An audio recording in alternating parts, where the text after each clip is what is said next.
राहुरी पोटनिवडणुकीमध्ये शरद पवारांच्या राष्ट्रवादीचे नेते प्राजक्त तनपुरे यांच्या भूमिकेकडे सगळ्यांचंच लक्ष लागलंय। तनपुरे हे थोड्याच वेळामध्ये कार्यकर्त्यांची चर्चा करून भूमिका जाहीर करणार आहेत। राहुरी पोटनिवडणुकीमध्ये तनपुरे नेमका कोणाला पाठिंबा देणार याकडेच सगळ्यांचं लक्ष लागलंय।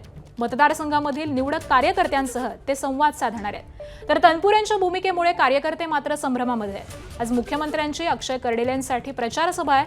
तनपुरे मुख्यमंत्र्यांची भेट घेणार का याची देखील उत्सुकता आहे।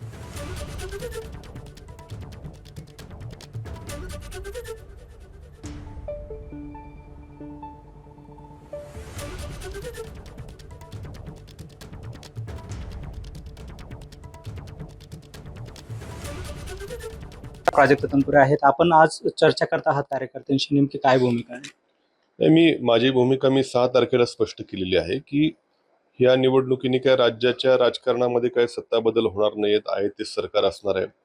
आणि मग इथल्या काही स्थानिक प्रश्नावरती मी थांबायची भूमिका घेतली। स्वर्गीय शिवाजीराव कर्डिले यांचं निधन झालं होतं, त्याबद्दलची देखील सहानुभूती होती। सर्व बाबीवरती मी 6 तारखेला माझी भूमिका स्पष्ट केलेली आहे। पण आता कार्यकर्त्यांमध्ये सर्वांमध्ये संभ्रम आहे, नेमकं काय करायचं काय नाही। म्हणून आज दिवसभर तालुक्यातल्या सगळ्या गावातल्या लोकांना वेळ देऊन बोलवलेलं आहे। त्यांची काय मतं जाणून घेऊन त्याप्रमाणे संध्याकाळपर्यंत भूमिका स्पष्ट होईल। आपण नेमकी पाठिंबा देणार आहात की अगदी चर्चा जशी सुरू आहे की आपण प्रवेशच करणार आहेत, नेमकं काय ठरलंय किंवा काय? आता चालू झाली आमची चर्चा, संध्याकाळपर्यंत चर्चा संपेल। सगळ्या तालुक्यातल्या लोकांची होईल चर्चा आमची सारी। दुसरीकडे आपण जर बघितलं तर तुम्ही म्हटलेले होते की निष्ठा ठेवल्यानंतर माझ्या पदरात नेमकं काय पडलं, कुठेतरी खंत व्यक्त केली होती, त्याचा नेमका अर्थ कसा घ्या? नाही, त्याचा काहीच अर्थ निघत नाही। माणसाला थोडंसं कधी कधी वाईट वाटतं, एवढाच अर्थ त्याचा काय की राजकारणात कुठेतरी तत्व, विचार, निष्ठा याच्याबरोबर राहून देखील राजकारण जर एखाद्याचं खाली जात असेल तर थोडंसं कुठेतरी मनाला वाईट वाटतं, एवढाच त्याचा अर्थ आहे। कृपा करून त्याचा काय दुसरा अर्थ कोणी काय काढू नये। खूप त्याच्यावर मी बरेच व्हिडिओ ऐकले, कोणी त्याच्या पद्धतीने अर्थ लावलेले आहेत, असं काही नाही।